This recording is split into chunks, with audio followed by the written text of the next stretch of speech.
రుతు గ్రంథం 2వ అధ్యాయం 4వ వాక్యం. బెత్లెహేము నుంచి వచ్చి యెహోవా నీకు తోడయుండునుగాకని చేను కోయవారితో చెప్పగా వారు యెహోవా నిన్ను ఆశీర్వదించునుగాక. ఆమేన్. నాలుగోదిగా మనం ఎవరిని జీవించాలి అంటే మన పనివారిని. ఎవరిని చెప్పరేందండి? తల ఎవరిని? మన పనివారిని. నేనెవరిని? తెలిసిన వాళ్ళు చెప్పండి. నేనెవరిని? సౌండ్ చెప్పండి అన్న. నేనెవరిని? దేవుని సేవకుడంటే పనివాడేగా. అంటే నేను ఎవరిని? ఇప్పుడు దేవునికి మీకు మధ్యలో పనివాడిని. అర్థమైందా మీకు? దేవునికి మీకు మధ్యలో పరిచర్య చేస్తున్న పనివాడిని. ఇప్పుడు మీరంతా నన్ను ఏం చేయాలి? బైబిల్ చదివితే ఇవన్నీ అర్థమవుతాయి. ఒకటి, చరిత్ర చదవాలి, చరిత్ర వినాలి. రెండోది, బైబిల్ చదవాలి. ఏదో బైబిల్ 2 ఏళ్లతో బైబిల్ పట్టుకొని నైస్గా మందిరానికి వస్తే ఏం తెలియవేడ. అర్థమైందా? 2 ఏళ్ళు ఎట్టు పట్టుకొని బైబిల్ నైస్గా వస్తే ఏం తెలియదు. చరిత్ర వినాలి, చదవాలి, బైబిల్ చదవాలి.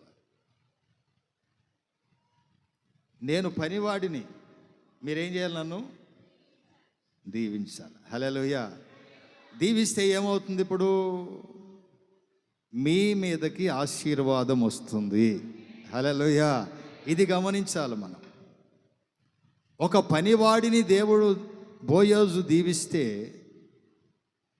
ఒక నోటి నుంచి యెహోవా నీకు తోడుగా ఉండునుగా కంటే, ఆ చేనులో పనిచేస్తున్న వారందరూ అంటారు యెహోవా నిన్ను ఆశీర్వదించునుగాక. ఒక పనివాడిని మీరు ఆశీర్వదించటం ప్రారంభిస్తే నా దేవుడు మిమ్మల్ని ఆశీర్వదిస్తాడు. ఆమేన్. హల్లెలూయా. పనివాడిని మనం దూషించామనుకోండి, ఆ తర్వాత ఆ పట్టణములో బోయోజు కంటే గొప్పవాడు లేడు. ధనవంతుడు, అంతటి ఐశ్వర్యవంతుడు పనివాడిని ఏం చేస్తున్నాడు? ఇప్పుడు దీవిస్తూ ఉన్నాడు. హల్లెలూయా. నువ్వుతో పనిచేసేవారైనా, నీ కింద పనిచేసేవారైనా, నీతో పనిచేసేవారైనా, ఎవరినైనా నీవు దీవించటం ప్రారంభిస్తే నా దేవుడు నిన్ను దీవించటం ప్రారంభిస్తాడు. హల్లెలూయా. నీవు శపించటం ప్రారంభిస్తే నా దేవుడు నిన్ను ఆశీర్వదించడు. మరి ఈరోజు నా సంఘములో నీ పనివారిని నువ్వు దీవిస్తున్నావా, లేక అవమానపరుస్తున్నావా, శపిస్తున్నావా?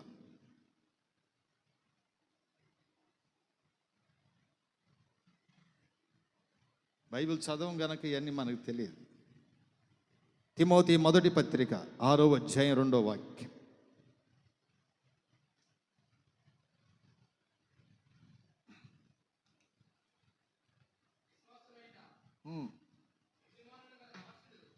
విశ్వాసులైన యజమానులు కలిగిన దాసులు తన యజమానుని సహోదరుడని వారిని తృణీకరింపక తన సేవా ఫలము పొందువారి విశ్వాసులను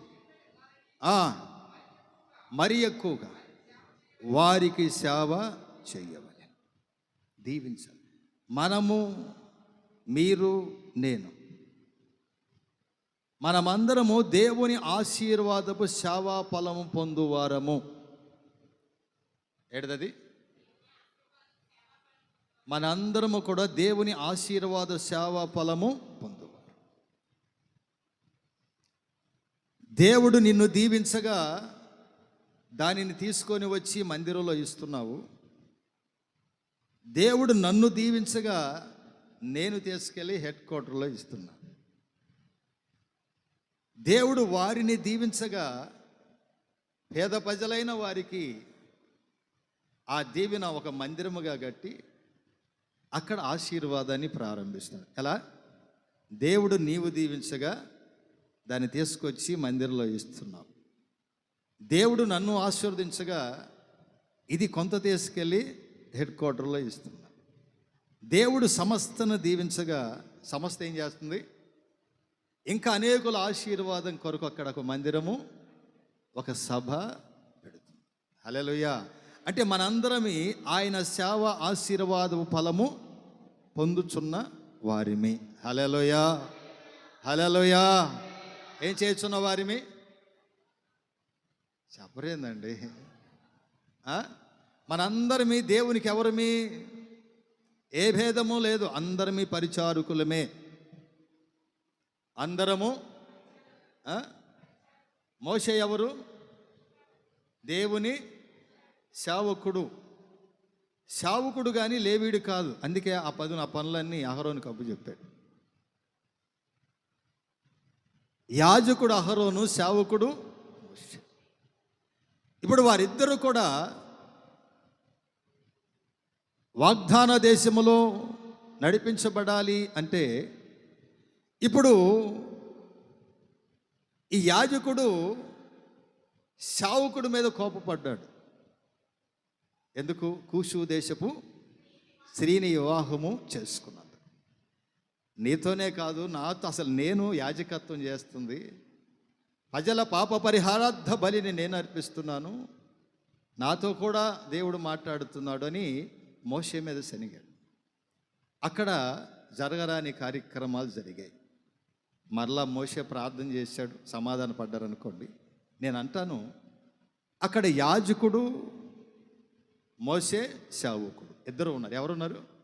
సేవకుడు ఉన్నాడు, యాజకుడు ఉన్నాడు, సమాజము ఉంది. ఈ మూడు విధాల ఆశీర్వాదం పొందాలి అంటే యాజకుడు సేవకుని దీవించాలి, సేవకుడు యాజకుని దీవించాలి. వీళ్ళిద్దరూ ప్రజలను నడిపించాలి. హల్లెలూయా. అప్పుడు వాగ్దాన భూమికి ఆశీర్వాదకరంగా ఏ కొదువ లేకుండా నడిపించబడతారు.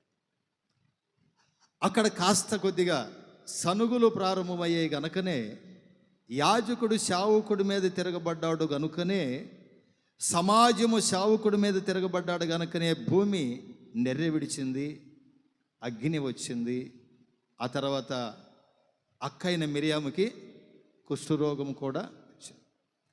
వీళ్ళిద్దరూ ఎప్పుడైతే మరలా సమాధానపడి యెహోవా పక్షమున మరలా ప్రయాణం చేసి ప్రజలను దీవించారో వాగ్దాన భూమికి తన ప్రజలు వెళ్ళబడ్డారు. హల్లెలూయా, హల్లెలూయా. నేను అంటాను, మన ఆశీర్వాదం మనతో ముడివేయబడలేదండి. నా ఆశీర్వాదం నాతో లేదు, మీతో ముడివేయబడింది. మీ ఆశీర్వాదం మీతో లేదు, ఎంతటి ప్రజలందరితో ముడివేయబడి ఉంది. ఈ మినిస్ట్రీ ఆశీర్వాదం మినిస్ట్రీకే లేదు, మినిస్ట్రీలో ఉన్న ప్రజలందరితో ముడిపడి ఉంది. అలాగని మనం ఆశీర్వదించబడ్డామంటే మినిస్ట్రీ లేకుండా మనం ఆశీర్వదించబడలేదు. దేవుడు ఈ మినిస్ట్రీని ఆశీర్వదించాడు, తెచ్చాడు కనుక ఈ మినిస్ట్రీ ఆశీర్వాదం మనము. అర్థమవుతుందా మీకు? మొదట ఈ మినిస్ట్రీ ఆశీర్వాదం మనం పొందాము, ఆ తర్వాత మన ఆశీర్వాదము మినిస్ట్రీ. అర్థమవుతుందా మీకు? ఈ ఆశీర్వాదం అంతా ఎక్కడుంది చెప్పాలి. ఒకడు దైవజనుడిని ఆశీర్వదిస్తే, ఆ దైవజనుడికి వస్తే వాక్యం చెబితే ఆ వాక్యాన్ని విని మనం ఆశీర్వదించబడ్డాం. ఆశీర్వదించబడిన మనము ఏమండి, మనమందరము కలిసి ఆశీర్వదించబడుతున్నాం గనుక మినిస్ట్రీ కూడా ఆశీర్వదించబడుతుంది. హల్లెలూయా, హల్లెలూయా. ఇప్పుడు ఈ ఆశీర్వాదం నాదా? ఈ ఆశీర్వాదం నీదా? కాదే. మూడు విధాలుగా ముడివేయబడిన ఆశీర్వాదం ఇది. హల్లెలూయా. ఎలా ముడివేయబడింది? మూడు విధాలుగా ముడివేయబడిన ఆశీర్వాదం. కనుక మనము చివరిగా ఎవరిని ఆశీర్వదించాలి? పనివారిని. హల్లెలూయా. ఎవరిని ఆశీర్వదించాలి? పనివారిని ఆశీర్వదిస్తే ఆ పనివారు యజమానిని ఆశీర్వదిస్తారు. ఆమేన్. హల్లెలూయా, హల్లెలూయా. మనము పనివారిని దూషించిన, యజమానిని దూషించిన మనం ఆశీర్వాదానికి దూరముగా ఉన్నాము అని గుర్తు. దూరముగా. మనకంటే హీరోలు ఈ మందిరంలో ఎవరు లేరండి. మనకంటే గొప్పవాళ్ళు ఎవరు ఉంటారు ఈడ? కానీ మెట్టు ఎక్కటం చాలా సులువండి, దిగటమే కష్టమవుతుంది. ఎక్కటం ఎప్పుడూ నేర్చుకోకూడదు. దిగటం నేర్చుకున్న తర్వాత ఎక్కితే ఆటోమేటిక్గా నీ తల వంగుతూనే ఉంటుంది. హల్లెలూయా, హల్లెలూయా. ఇక్కడంతా చాలామంది మెట్లు ఎక్కటం నేర్చుకున్నారు, దిగటం నేర్చుకోలే. అలాగే స్త్రీలైన పురుషులైన చాలామంది, అందరూ కాదు కొందరు, మెట్లు ఎక్కటం నేర్చుకున్నారు కానీ దిగటం నేర్చుకోవట్లా. ఆశీర్వాదాన్ని పోగొట్టుకుంటున్నారు. ముందు మెట్లు ఎక్కటం నేర్చుకోబాకండి, మెట్లు ఎలా దిగాలో. ఎందుకంటే ఎక్కేటప్పుడు ఎక్కుతాం, దిగేటప్పుడే పడతాం. అందుకే దిగేటప్పుడు ఎక్కేటప్పుడు ఇట్లే పెట్టుకొని ఎక్కుతాం, దిగేటప్పుడు కాస్త ఎట్టు వచ్చింది కళ్ళజోడు. అవునా కాదు? కళ్ళజోడు వాడి వాళ్ళు చెప్పండి. ఎక్కేటప్పుడు ఈ కళ్ళజోడు ఎట్లే పెట్టి మెట్లు ఎక్కుతాం. దిగేటప్పుడు కాస్త కళ్ళజోడు ఇట్టన్నా రావాలి, ఇట్టన్నా చూడాలా, లేకపోతే ఏమైపోతాం? పడిపోతాం. అందుకని మీరు ముందు దిగటం నేర్చుకోండి, మెట్లు దిగటం నేర్చుకోండి. దిగటం నేర్చుకుంటే ఎన్ని మెట్లైనా నువ్వు ఎక్కగలుగుతావు. హల్లెలూయా, హల్లెలూయా. దిగటం నేర్చుకోకపోతే నువ్వేడెక్కుతావు బాబా? అమ్మలారా, మెట్లు ఎక్కుతారా? ఎక్కాలనుకుంటావు కానీ అక్కడే ఉంటావు. ఎంత దూరమైనా, అది ఎంత భారమైనా, యేసు వైపు చూరు, నీ భారమంత తీరానికి చేరు. హల్లెలూయా. ఎంత దూరమైనా నీ అడుగులో అడుగు వేసి, నీ దేవుడే నా మార్గం అనుకొని, హల్లెలూయా, ఈ అనుబంధము ఎవరు విడదీయలేని ఆత్మీయ అనుబంధం అనుకొని ఆయన సన్నిధిలో నీవు ఉంటే దేవుడు గొప్ప కార్యాలు చేయటం ప్రారంభిస్తాడు. ఆమేన్.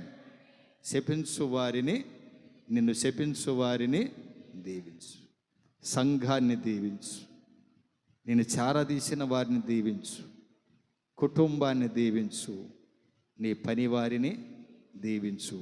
అప్పుడు మనమందరము ఆశీర్వదించబడతాము. దేవుడు మీ అందరినీ సియోనులో నుంచి దీవించునుగాక. ఆమేన్. ఈ మాటలు ప్రతి హృదయములో స్థిరపరిచి నడిపించునుగాక. ఆమేన్.